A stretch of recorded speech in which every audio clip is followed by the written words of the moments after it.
बिस्मिल्लाहिर्रहमानिर्रहीम। DAE printing and graphic arts technology के students, आप देख रहे हैं एजुकेशनल चैनल KMCH।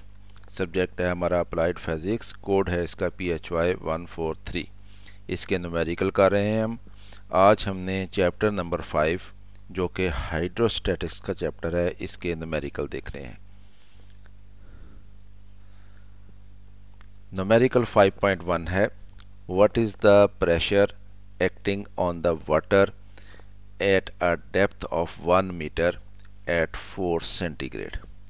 के टेम्परेचर 4 सेंटीग्रेड है और हम पानी के अंदर 1 मीटर गहराई पे हैं, तो प्रेशर कितना एक्ट कर रहा होगा। यानी हमने प्रेशर मालूम करना है कि पानी के अंदर 1 मीटर गहराई पे प्रेशर कितना होता है जब टेम्परेचर 4 सेंटीग्रेड हो। तो सबसे पहले हम डाटा लिखते हैं। Temperature of water T is equal to 4 centigrade. Density of water at 4 centigrade यानी rho. Density of water rho यानी mass per unit volume. Unit इसका क्या होता है, किलोग्राम पर मीटर क्यूब। तो ये कितनी होती है, 1000 होती है। तो इसलिए हमने डेंसिटी ऑफ वाटर जो है एट 4 सेंटीग्रेड उसको हमने रो रख लिया, और रो जो है उसकी वैल्यू जो है वो 1000 kg पर मीटर क्यूब होती है। तो डेप्थ इन वाटर उसको हम H रख लेते हैं, और वो 1 मीटर है, यानी 1 मीटर गहराई पे जाना है हमने। तो मालूम क्या करना है, प्रेशर एट 1 मीटर डेप्थ, ये हमने मालूम करना है, उसको हम P रख लेते हैं। तो हमें मालूम है कि कोई भी लिक्विड हो उसके अंदर हम गहराई में जाएं तो उसका जो प्रेशर होता है उसका फार्मूला होता है P is equal to rho GH।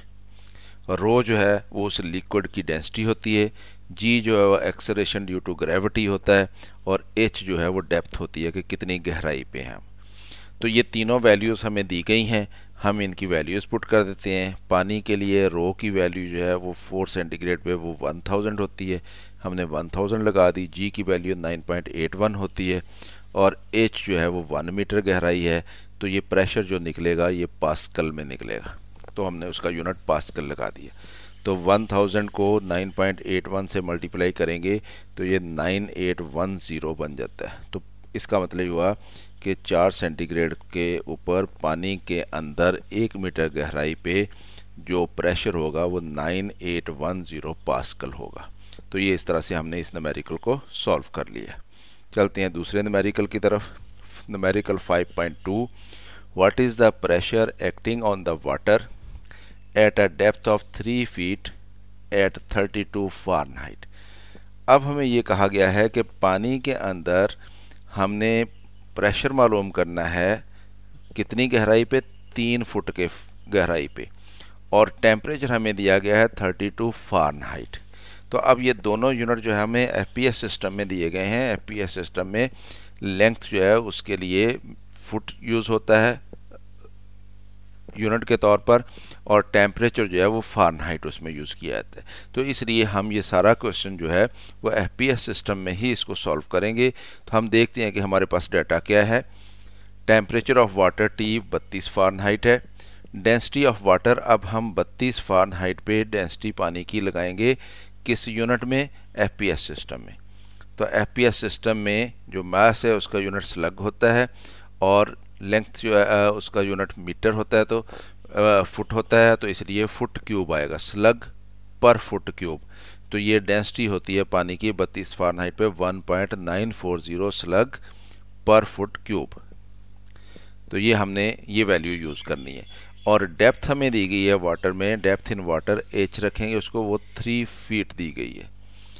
और value of G in FPS system में G की वैल्यू जो होती है वो 32.17 फुट पर सेकंड स्क्वायर होती है। यानी जो हमारे पास MKS सिस्टम होता है या हमारे पास SI सिस्टम होता है उसमें हमारे पास G की वैल्यू 9.81 इंटू 9.81 मीटर पर सेकंड स्क्वायर होती है। तो जबकि FPS सिस्टम में हमारे पास G की वैल्यू 32.17 फुट पर सेकंड स्क्वायर होती है। तो हम ये वैल्यू लगाएंगे, और प्रेशर हमने मालूम करना है कितने पे, 3 फुट पे। इसको हम करेक्ट कर लेते हैं, प्रेशर हमने 3 फुट पे मालूम करना है।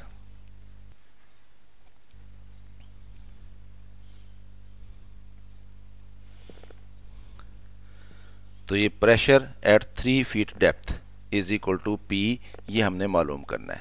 तो फार्मूला तो प्रेशर का वही रहेगा, P is equal to rho G H, लेकिन वैल्यूज़ हैं वो आप एफपीएस सिस्टम में जो हमें दी गई हैं हम वो वैल्यूज़ लगाएंगे।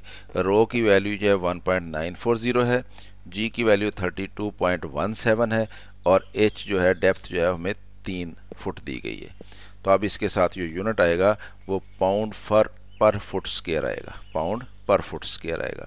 तो ये इनको मल्टीप्लाई करें तीनों को तो ये हमारे पास 187.3 पाउंड पर फुट स्क्वायर आ जाता है।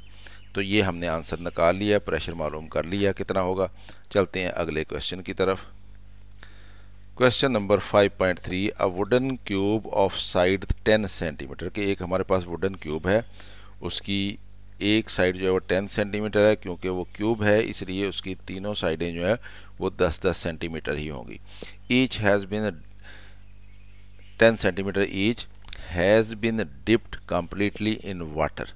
और उस क्यूब को, वुडन क्यूब जो है जिसकी साइड जो है वो 10 सेंटीमीटर है, उसको हमने पानी के अंदर इमर्स कर दिया, यानी उसको डिप कर दिया, पानी के अंदर डुबो दिया उसको। Calculate the up thrust of water acting on it. हमें यह मालूम है जब किसी बॉडी को किसी लिक्विड के अंदर डालते हैं तो उसके ऊपर एक फोर्स लगती है जो कि अपवर्ड डायरेक्शन में होती है, जिसको हम अप थ्रस्ट कहते हैं। तो हमने वो अप थ्रस्ट मालूम करना है कि उसके ऊपर कितना लगेगा, यानी अपवर्ड डायरेक्शन में उसके ऊपर पानी में डुबोने की वजह से जो उसके ऊपर फोर्स लग रही होगी उसको हम अप थ्रस्ट कहेंगे, और वो हमने मालूम करनी है कि कितनी फोर्स लगेगी उसके ऊपर। तो हमारे पास डाटा है साइड ऑफ क्यूब, उसको एल लिख लेते हैं, वो 10 सेंटीमीटर है, इसके मीटर बना लेते हैं। तो सेंटीमीटर के मीटर बनाने के लिए 100 पे तकसीम करना पड़ता है, तो इसको हम 100 पे तकसीम करेंगे तो ये 0.1 बन जाएगा, तो 0.1 मीटर बन जाएंगे। इस क्यूब की वॉल्यूम मालूम करनी है हमने, वॉल्यूम ऑफ क्यूब उसको वी कहेंगे। तो वो क्या होता है, साइड ज़रब साइड ज़रब साइड। किसी क्यूब की वॉल्यूम मालूम करनी हो तो उसकी जो एक साइड की लेंथ होती है उसका क्यूब आता है, तो इसलिए लेंथ का क्यूब आना है। तो लेंथ कितनी है, 0.1 मीटर। तो 0.1 मीटर का क्यूब करेंगे तो ये आ जाएगा 0.001 मीटर क्यूब। तो ये हमारे पास उसकी वॉल्यूम आ गई। और वेट ऑफ वाटर डिस्प्लेस्ड, यानी वो क्यूब जो है जो पानी अपनी जगह से हटाएगा उसका वेट मालूम करना है हमने। तो उसका वेट कितना होता है, उसके लिए फार्मूला हमारे पास रो वी जी। रो क्या होगा, पानी की डेंसिटी, और वी क्या होगा, वॉल्यूम कितनी है उसकी, जो चीज़ हमने उसमें डुबोई है या पानी जितना हटाया उसकी वॉल्यूम, और जी की वैल्यू हमें मालूम है 9.81 होती है।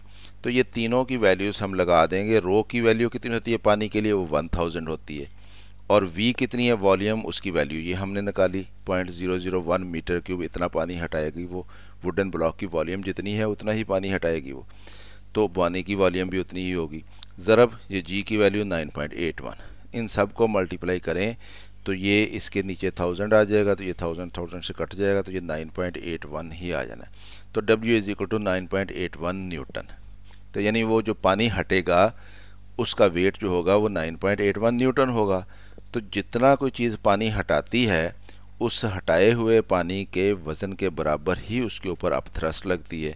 तो इसका मतलब ये कि अप थ्रस्ट जो है वो 9.81 न्यूटन होगी। तो up thrust is equal to the weight of the water displaced. तो ये कितनी हो जाएगी, 9.81 न्यूटन होगी। तो इस तरह से हमने आंसर निकाल लिया कि उसके ऊपर जो अप थ्रस्ट लगेगी वो 9.81 न्यूटन होगी। तो स्टूडेंट्स ये 4 क्वेश्चन थे जो कि चैप्टर नंबर 5 हाइड्रोस्टैटिक्स का चैप्टर है, उसके न्यूमेरिकल हैं। हमने इनको देख लिया, ख़ुद भी देखें, दोस्तों को भी दावत दें। चैनल सब्सक्राइब नहीं किया तो इसको सब्सक्राइब कर लें ताकि बाकी के चैप्टर्स जो हैं उनके बारे में भी वीडियोस जो हैं वो अब तक पहुंचती रहें। मेरी तरफ से अल्लाह हाफिज़, शाद रहें, आबाद रहें।